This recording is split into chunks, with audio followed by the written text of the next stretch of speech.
Hi everyone. Welcome to this event by Champaca Bookstore with Tiffany Tsao, the author of The Majesties. Tiffany, we're so excited to have you here. No, I'll just start with introductions. So I'll just introduce Champaca, Tiffany, and the book to you. So Champaka is an independent women's-run bookstore, children's library, and cafe. We bring diverse stories and perspectives for our readers and in our children's library through our books and events. We have an online store that ships across India where you can find all the books on our shelves, including the Majesties. Tiffany Tsao is a writer and literary translator. She's authored three novels, the most recent one being The Majesties, published by Pushkin Press. Her translations from Indonesian to English include Norman Erikson Pasaribu's poetry collection Sergius Speaks Bacchus and Lestari's novel Paper Boat. She spent her formative years in Singapore and Indonesia before moving to the US for university. She holds an English Ph.D. from UC-Berkeley and now lives in Sydney, Australia. The Majesties, the book we're talking about today, is about Gwendolyn and Estella, two sisters as close as sisters can be, until Estella poisons their entire clan. Now Gwendolyn lies in a coma, combing through her memories, trying to understand what led her sister to this moment. It's a haunting book and a look at secrets and privilege and family and the ties that bind us. And we're so excited to be discussing it. Tiffany, to kick us off, do you want to do a reading from the book? okay. First of all, thanks Nirika and thanks Champaca Books for having me. I was so excited when I learned that Champaca Books was stocking the Majesties. Super excited. So I'll be reading from my copy, and I'll just be reading the opening scene.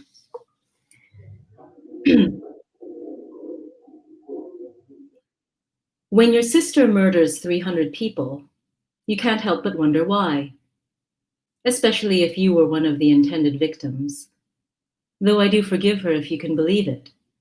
I tried my best to deny the strength of family ties when everyone was still alive. But now I realize the truth of the cliche. Blood does run thick, even if poison trumps all. It was caught on surveillance tape, so there's no denying that Estella was the culprit. I haven't seen the footage myself, can't see it all in my present condition, but I can imagine it with great clarity. At the mouth of the corridor leading from the hotel ballroom to the adjoining kitchen, my sister appears. The angle of the camera makes it difficult to see her face, obscured by the enormous hair-sprayed chignon atop her head. But I'd recognize those calves anywhere. Peasant's legs, our mother always jokingly called them. Disproportionately bulky for Estella's otherwise slender frame. Graceful in stilettos, despite her country bumpkin appendages, she glides out of one camera's purview into another's. My mind's eye sees her in the kitchen now, speaking to one of the staff, who grants her immediate entry upon learning that she's Irwan Sulinado's granddaughter. Graciously, she offers a pretext, a mission to reassure a germophobic aunt, perhaps. Any excuse would have served, since in Indonesia the wealthy don't need reasons. They allow her free passage. Silakan, Ibu. Ma'am, as you please. And let her sail on, past flaming woks and stainless steel bins of pre-sliced meats and vegetables, fielding deferential nods from surprised and frazzled cooks. Only when they resume their duties does she strike, pulling a tiny vial from inside the high, stiff collar of her silk cheongsam and scattering its contents into the great steaming tureen of shark's fin soup with a flick of a jade-bangled wrist. I'm making this whole scene up, of course, except for the cheongsam, a gorgeous gold and emerald affair covered in delicate coiling vines that she'd bought years ago on vacation in Shanghai. That's where my mind beats out the security cameras. Such fine embroidery would never have registered on tape. Similarly, I bet the recording didn't catch the resolution in her step, the hardness in her jaw, the murderous glint in her eye that also went unnoticed by all the family members and friends in attendance that night. And to my shame, me. I've replayed the evening dozens of times in my head, and I'm sure of it. There was nothing out of the ordinary about her, except that she was in exceptionally good spirits, which I'd attributed to her downing 2 flutes of champagne before the traditional first course of peach-shaped birthday buns had made its way to the banquet tables. Gwendolyn, doll, she whispered in my ear, giggling. She split a bun along its rose-tinted cleft, and dark lotus seeds paste oozed out. I always get a kick out of these, she confided. Don't you think they look like blushing butts filled with... That set me giggling too. A fine way for two women in their early 30s to behave. Truth be told, I might have drunk my champagne too quickly as well. You'd understand why, after sharing a sisterly moment such as this, I'd be baffled that Estella would want to kill me. Or any of us, or for that matter, herself. I think that's why I'm not as angry as I probably should be. If she poisoned us all and spared her own life, it would have been unforgivable. But no, she wanted us dead, and she wanted herself dead. And now only I am alive, if you can call it that. It seems like ages ago that I learned I was the only survivor. It's hard to keep track of time in my condition, so I can't provide an exact hour or date. But it was after I'd woken up gasping into emptiness and screamed, and nobody came. It was after the footsteps eventually arrived, and, ignoring my cries for help, someone readjusted my body, tinkered with the beeping thing at my side, and departed. It was an eternity after that, an endless cycle of being awake and terrified, of calling out in vain to whoever shifted me and rustled around my prone body, punctuated by bouts of exhausted sleep. It was even after I'd stopped calling out at all. They couldn't hear me. I finally came to terms with that. I found out what Estella had done only when two women came in and, while attending to me, began to talk to each other. Estella Wirono, granddaughter of the Chinese tycoon Irwan Sulinado. Put it in the shark's fin soup. The footage was all over the news. How many were poisoned? Around 300. How many survivors? Only one. A shame, the second voice said sorrowfully. Then they left me to my desolation. Estella's apology, her dying words, made sense after that. The chaos of the evening flooded back to me, the shrieking of the first victims as they began to choke and twitch, to retch and collapse, followed by a different sort of cry, the belated realization that one's life is about to end.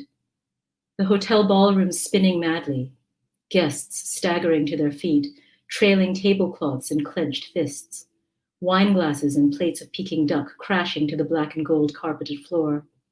Geri Sukamto trying to control unwieldy fingers long enough to dial a number on his mobile phone. Leonard's mother convulsing on her knees, attempting to pray. Our cousin Marina crawling feebly toward one of the exits, sobbing with fear, the front of her evening gown drenched in vomit.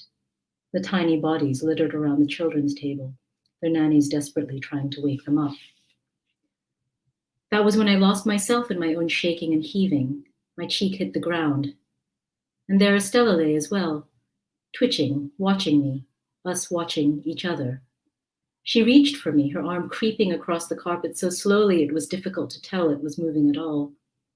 I tried to say something. What, I don't know, but it dribbled from the corner of my lips in a weak groan. Then she mouthed something. I didn't understand. She mouthed it again. Forgive me. What for, I wondered, before slipping into oblivion. Now, I know.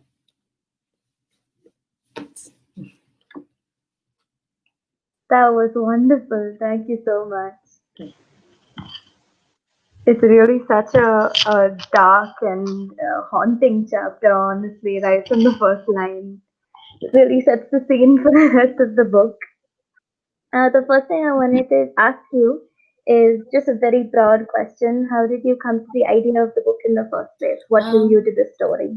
So it's funny because I knew I wanted to write a novel about family secrecy, and I was thinking very specifically of a structure where sort of the secrets come one after another, like unearthing more and more and more, right? So I definitely had that for the structure. And then, because my background is Chinese Indonesian, but I grew up, for a large part of my childhood in Singapore, and my mother's side of the family lives there. And I'd already written a novel at that point about the Singapore side of my identity. But I thought for this novel, because I was writing about sort of the nuts and bolts and the inner workings of a family, I really almost, I couldn't really set it in a Singaporean Chinese family because my family was actually Indonesian Chinese in the way it worked. And so to achieve that level of intimacy, I thought I have to draw on the Chinese Indonesian side of myself. So that's sort of, I guess, in a nutshell, where that idea came from for both. Sorry, my throat's a bit dry after doing the reading. Well, you know, drink some water. It's not COVID.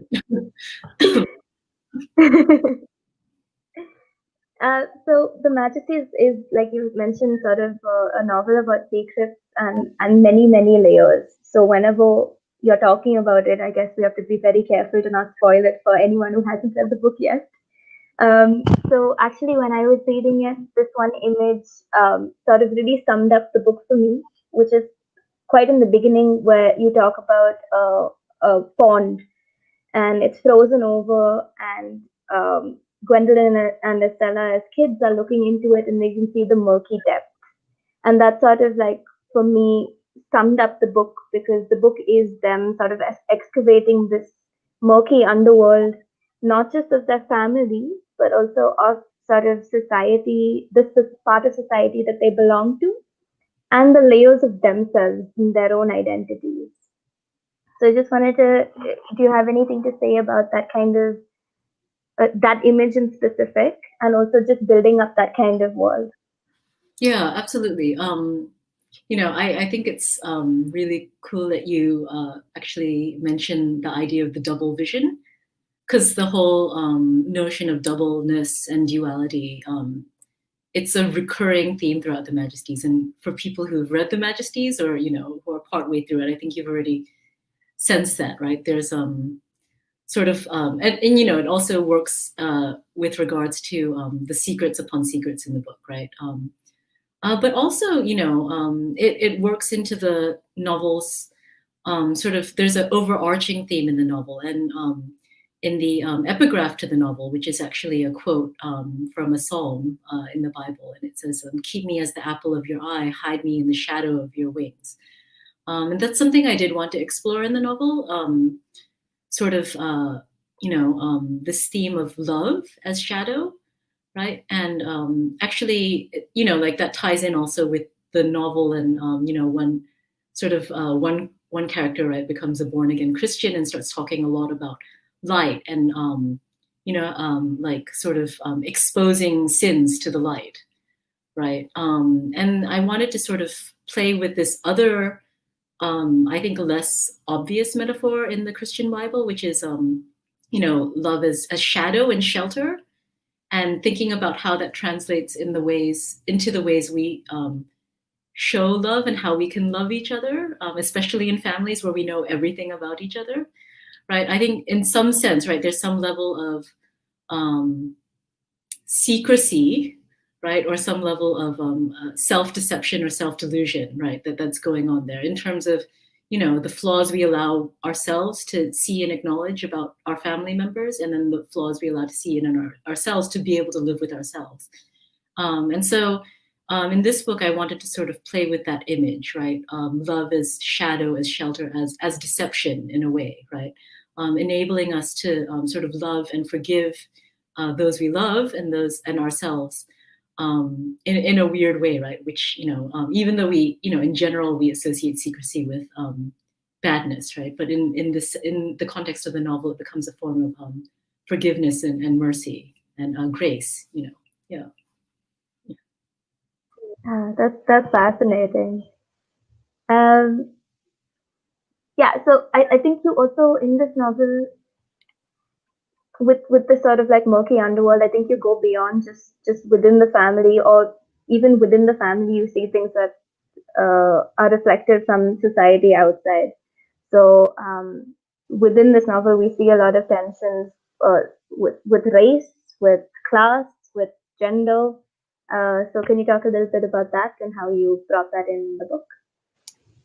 Yeah, I think it's funny. I didn't necessarily want to bring all of those things into the book. They sort of organically came up just by virtue of them being set in the society they are in, and also, you know, the the context of Indonesia and, you know, the race of the characters of the book. So they're a wealthy Chinese Indonesian family, right? And in this sense, they conform to the ultimate stereotype of what the ethnic Chinese are in Indonesia.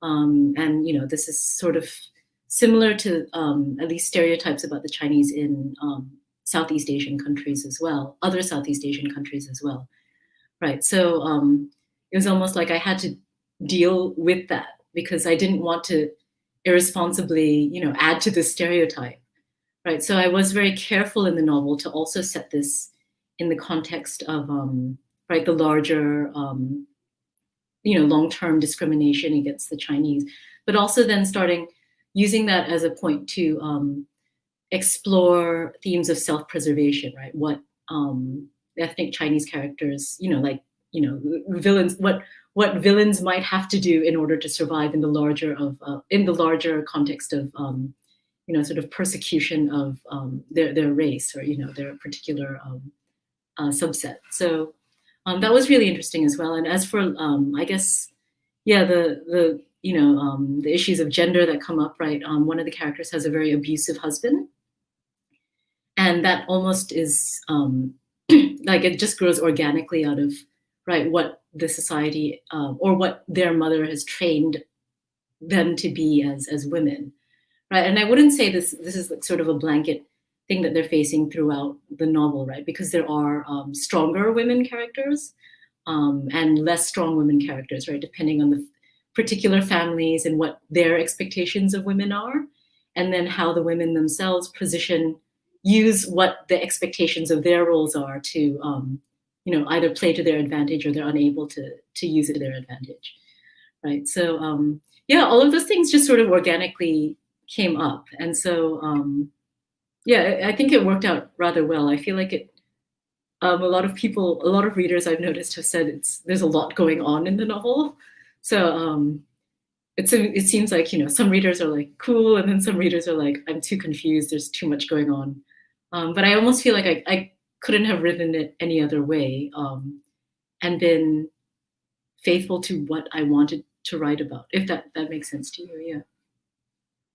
Yeah, you can see that in the book also. Like I personally can't imagine the book without any of this. All these facets sort of come together so well, and you get this full picture of what this particular family is like. Yeah, so one of my favorite things about the Majesties and about sort of mysteries in general is the figure of the unreliable narrator. And in the Majesties, which is primarily Gwendolyn sort of remembering what led to this point in time, memory is itself a fully unreliable thing. And you discover through the novel that some things can be remembered differently by different people.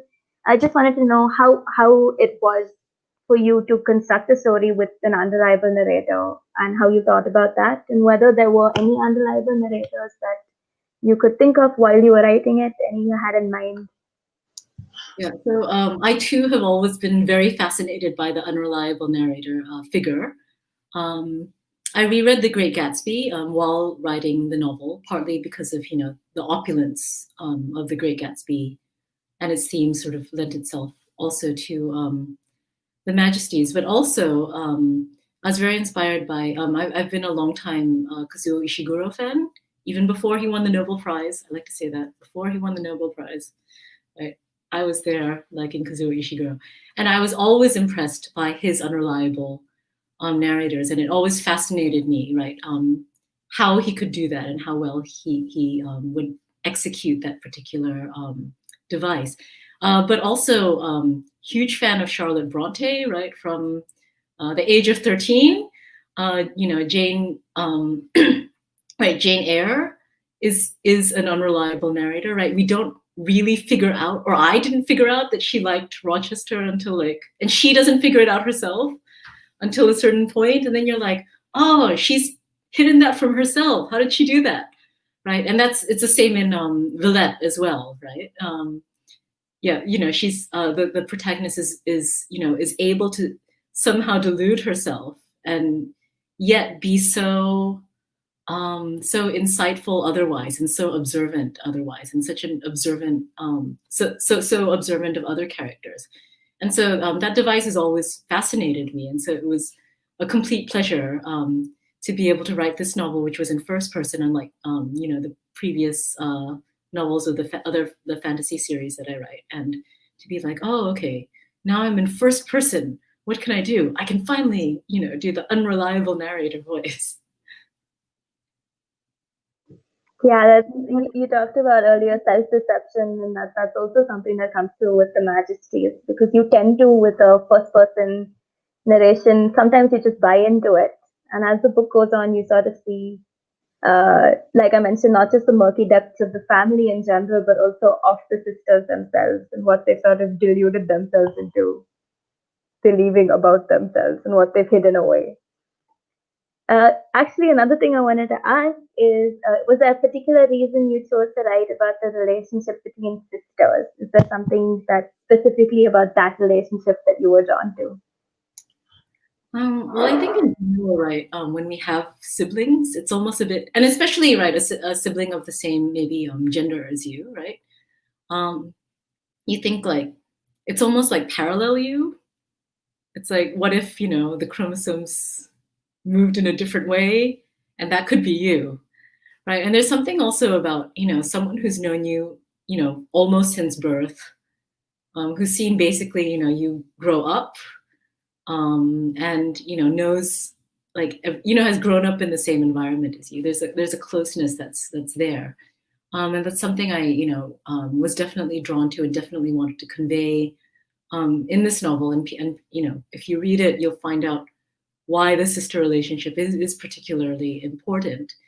But I think I also wanted to convey, there's that. I guess a longing that the idea of a sister fulfills for someone who knows you so well and so intimately, and who can be so close to you, right? Who can be that best friend, right?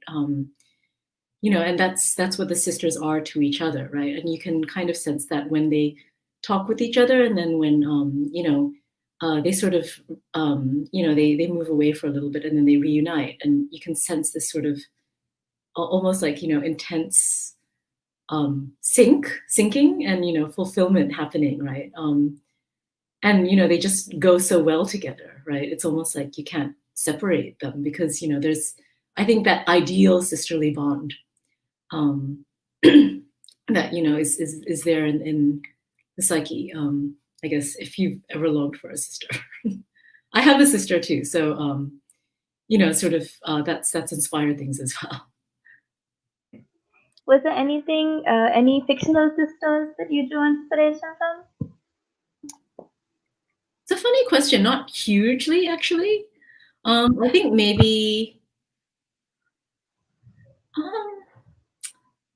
Don't know. Like, oh, sorry. My childhood is so like Anglocentric. So like, I was given an Austen book when I was given Pride and Prejudice at 13, along with Jane Austen. I was given, like, yeah. So those kinds of things, right? Like the Bennet sisters, right? You think of Jane and Elizabeth. In Jane Eyre, you think of Jane and Helen, who's not her sister, but is sort of the closest thing to the closest friend that she has before Helen stuffs it. And I think that that maybe played a part, but I don't think overtly I was thinking of any particular sisters. Yeah. Yeah. So one of the most interesting things about the Majesties, and I think your work in general, is your focus on incest. In the Majesties, I found that like particularly interesting. So for anyone who hasn't read it yet, Gwendolyn's company uses a fungus to basically use insects as living jewelry. And I found that a particularly striking image, because the idea that her company makes these living creatures dormant and ornamental, which is just very interesting in the context of what she and her sister, and just generally what they see within their family. So I'd love to hear just what drew you to adding insects in any capacity into this book, and yeah, just what role they play for you and in the novel. Yeah. So I've long been a fan of insects. So I actually at one point wanted to major in entomology. That was my dream. But then, long story, I didn't do my research before I went to university, and the college I ended up in didn't have entomology because I was like, oh, it's really specialized. Oh, well, I guess, I'll just do English as planned. But, like I've always had this fondness, and actually, so it's a bit of a quirk of mine. Insects make their way into a lot of, I guess all of my novels so far. There are only 3. But this one, I think they appear in the biggest way, right? And partly it was because I found the insect to be a really fitting metaphor for what I wanted to achieve with the sisters, right? The sisters can't actually, they try actually to leave the dysfunctionality of their family, right? But they find out they can't. And then as the novel goes on, you find out actually that all of these characters in some sense are trapped, or they're playing their roles, right? They're playing a set part. And, like this sort of works into the theme of the monarch butterflies, which is also, an appearance that one of the appearances insects make in the novel, where the monarch butterflies migrate up and down the west coast of North America. And, they're sort of genetically engineered to, right? They actually have no say. And it's the same with bagatelle, which are those really beautiful dormant insect accessories that the character Gwendolyn, she starts up this designer luxury fashion house, right? Featuring these insects. And the insects are really beautiful. And they have the appearance of animation, and that's the selling point, right? They're actually dormant, but they can sort of twitch very beautifully or move or flutter. But they actually can't move beyond all that, right? They just remain in that dormant state, and a preserved state. So it lengthens their life, but at the same time, right, they're not free to move, right? And those are all actually sort of, tropes or metaphors for the, the characters themselves who find themselves in these states where they think they're free. You may think you're free, but actually you're not. Yeah. I also, when you read out the first chapter just now, some of the imagery reminded me of insects when you mentioned twitching, stuff like that. Just the near-death description was so much like insects. Yeah, and actually throughout the novel, there's you'll find it, like there's sort of insect metaphors throughout. You'll find the term metamorphosis a lot. There's a metaphor, so it's. Yeah, maybe. But yeah, I wanted that to be sort of a very strong, current in the novel. So, yeah. Yeah. If anyone has any questions at any point, you can just type them into the comments and we'll get to them. So if anyone watching has any questions, you can just send them in. Is there anything else about the Majesties that you want to talk about? I also want to hear a little bit about your work as a translator. Yeah, of course. No, I don't know. It's hard to say because, like the novel. I think this novel, of the ones I've written so far, has meant the most personally to me.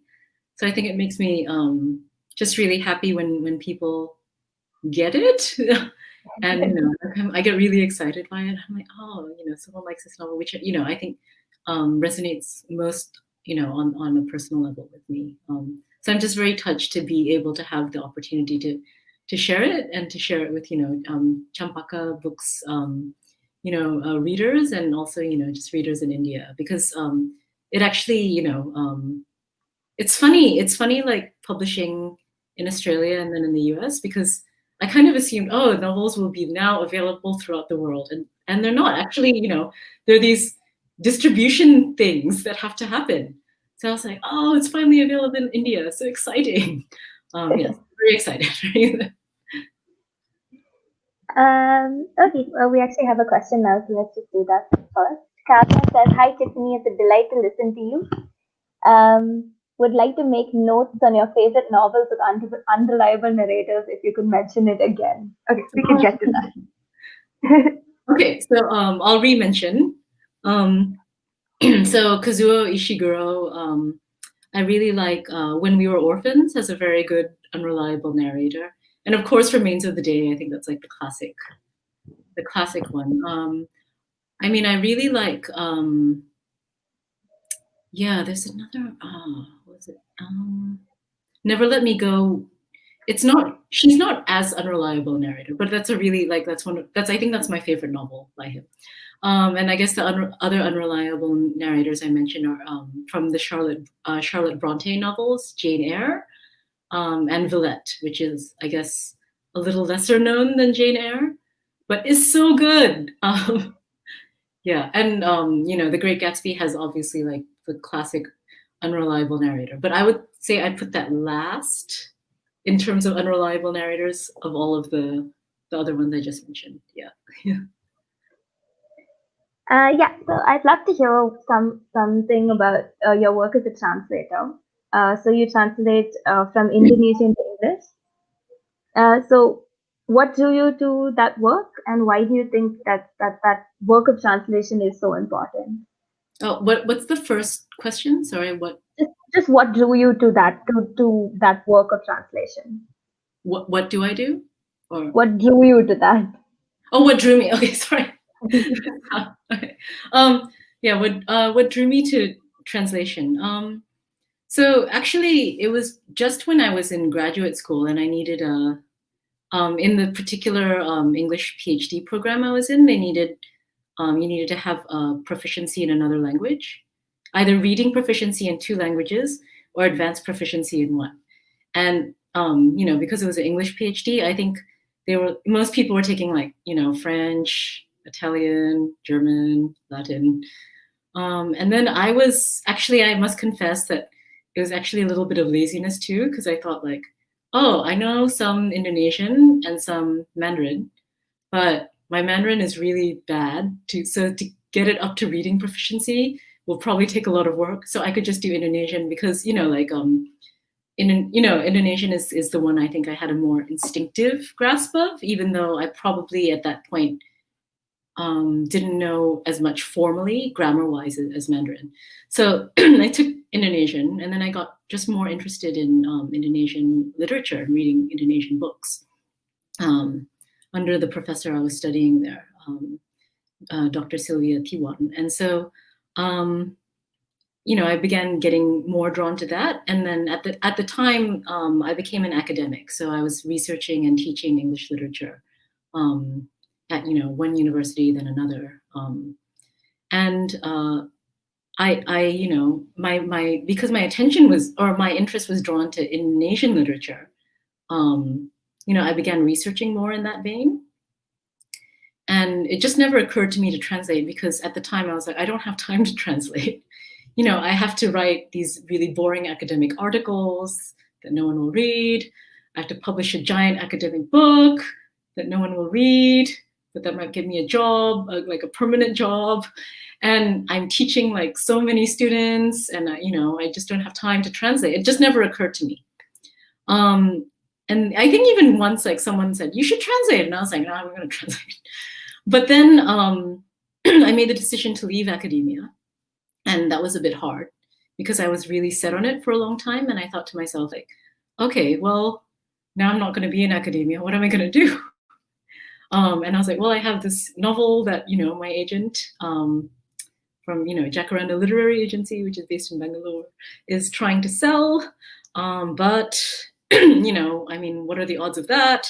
So, because I have knowledge of Indonesian, then I guess I can use it for something involving literature. So then I began volunteer editing for Asymptote, which is a literary journal that specializes in translated literature. And then I began translating samples of things just to show to the section editors so that they could make a decision of, oh, yes, this is someone we should solicit to see if they, have more work that they could submit. But then as I was translating, I was like, hey, I don't think I'm pretty okay at this. Like, this is good. Like, this is actually better than some of the translations I've read, I think. So then I just began doing that. And that's how I got drawn to that. And it's something that's still like really important to me, even though it has been really difficult to balance writing and translating. because sorry, too much talking. Because they're both competing creative worlds, and I still have a lot of difficulty doing writing and translating at the same time. So I tend to alternate. Before I used to boast and I used to say, oh yeah, I just do writing in the morning, translating in the afternoon. And that was a complete lie. Everyone who heard me say that before, it was a complete lie.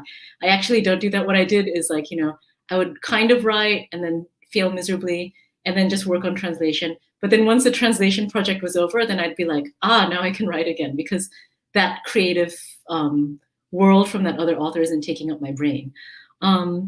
Yeah, so I think it's just important because, there's so much amazing literature that's out there that English language readers don't get to access. And I think it also very specifically, right, doesn't necessarily fit what English language publishers are publishing, right? So I feel like it is my duty as a translator to say like, oh, this is something that is really good, but doesn't fit the typical narratives that English readers have about, Indonesia. So I would like to bring it, to the English-speaking world's attention. And, as a translator, right, the immediate way to do that is to translate it. And I feel bad because, like, there's so many things actually I want to translate, but I'm only one person. And so I'm just hoping that more translators will spring up over time. Yeah. So you've translated fiction and you've translated poetry. I think the latest one you've done is poetry. What's the difference between that? Like how is the process different for both of those? For poetry, okay. So fiction is much more instinctive for me because I'm a fiction writer. So I tend to be much more like, okay, fiction, I can do fiction. For poetry, I was really, just moved and drawn to these poems by Norman Erikson Pasaribu, who's actually, we've become very, very close friends. But, I was so amazed by his poetry, but I was so worried that I wouldn't be able to do it properly, that actually I had a lot of help from him. So we would correspond a lot on the drafts. Sometimes he would just do voice recordings so that I could, sort of get a sense of what he, like the feel and and the flavor of the text. He would often, like sometimes he would alter the text of the poems for me so that, because he also speaks English, right, to sort of so that I could translate it better, because he knew that, maybe, if he wanted to bring out the nuance of one word more, then, he could sort of add it in the, sort of intermediary version, and then I could translate it properly. And we just corresponded a lot back and forth in Google Docs, like almost in real time a lot of the time. So I think still that I wouldn't, like I learned, first of all, a lot about poetry from him, like a lot more. Because I'd say before that I approached poetry like a prose person approaches poetry, right? Looking for narrative, looking for messages, right? But I never appreciated sort of the, to the same extent, right? The rhythm of it and, right, what you can, the unconventionality of it and how you can actually, sort of just be playful, and, the how you can be so intricate in such a in such a concise way. Like it was just amazing and like very life-changing.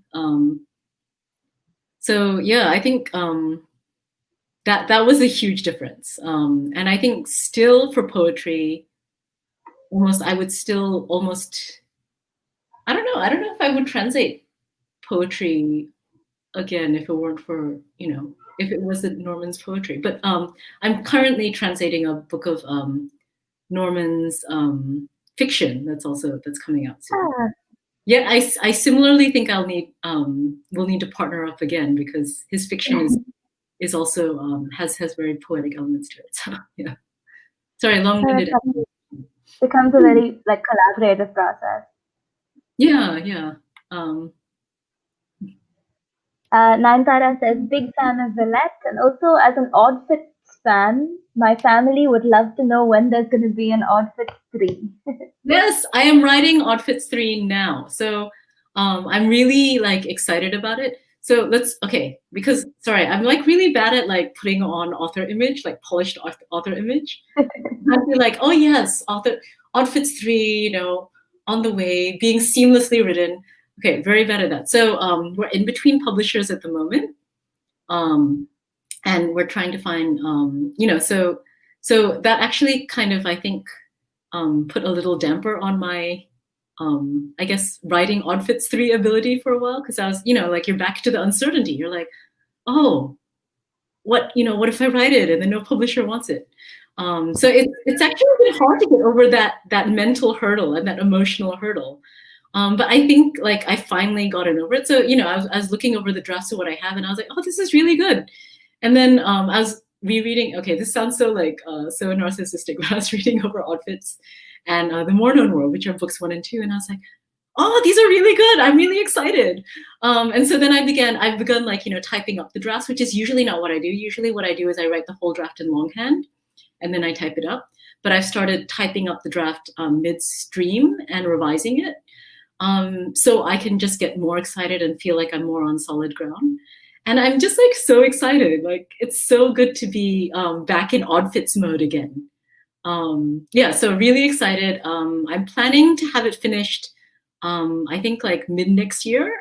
And then it's, we'll have to find a publisher. So, fingers crossed. But yes, super excited. And I think it's been nice actually to go back to that place again, because, your first novel you write not because you have a publisher.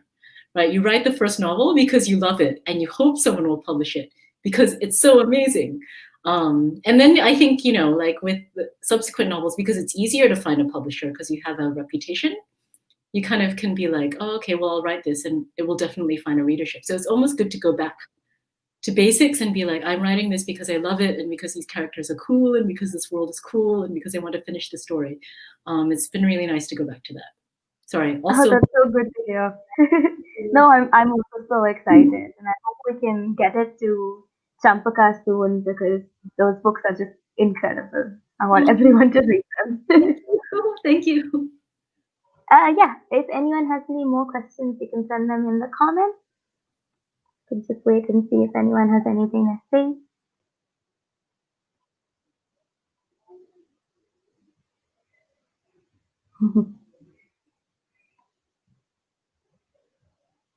Yeah, actually, just a sort of a closing question. Is there any books that you have read recently or just generally would like to recommend to Champaka readers?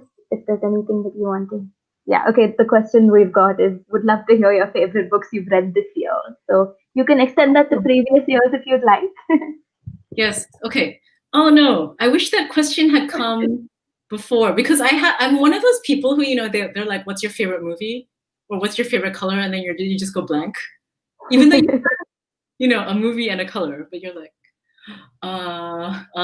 okay, so I guess one book that I read a while ago in Indonesian, but that didn't come out until this year, is The Wandering by Intan Paramedita, and that's an Indonesian author. And the book is it's structured as a choose your own adventure novel, but it's very dark and very gritty. And it's just amazing because like the form and the narrative work so perfectly together. And it's basically, sort of, I guess, to simplify things, it's like, oh, the character is, like a woman from Indonesia. And, it's a bit like, the choose your own adventure novel, but like there are actually very limitations on what you can do. So she makes a deal with the devil, and the devil grants her a pair of red shoes that will enable her to go anywhere. But it's not really anywhere. She's still constrained by things like visas, by things like borders, by things like money. And so it is sort of like a take on the, what is it, on Faust, right? Like this idea that you don't have the world at your feet, but what avenues are open to you. And it's just like it's very cool. It takes you all over the world, which might be appealing now in this time of COVID. So that's one of them. I'm just trying to think. I read Hellfire recently by Lisa Ghazi, and I really, really enjoyed it a lot. So that was something that I got really excited about while reading. I really want to go back into that closet and then look at, because I have a stack of like books I've recently read, but I'm not going to do that because I think that will just eat up a lot of time. Sorry, I'm sorry my mind is going completely blank. This I bought recently. I'm very excited about. So that's by an Asian Australian author, and I'm quite interested in reading that. It's by Some Kind Press. I'm really not just picking up random books here and just recommending. I promise. If anything, sorry, like if anything, immediately, yeah, then I will blurt it out in the very small amount of time we have left. We do have both the Wandering and Hellfire available at Champaca. So if anyone watching would like to pick it up, you can find it on our website. Yeah, actually, we can also find the Majesties on our website. And Tiffany, thank you so much for being a part of this conversation. It has been so much fun to talk to you. Oh yeah, no, thank you for having me. Yeah, I really appreciate it. Just really excited. Heard so much about Champaca and how like what a cool, amazing indie bookstore you are. So yeah, thank you so much for stalking my novel, and thanks so much for having me here. No worries. We're so excited to read what you write next. Oh, thanks. All right, thank you all for coming, and hope you pick up a copy of The Majesties because it's a wonderful book and you should all read it.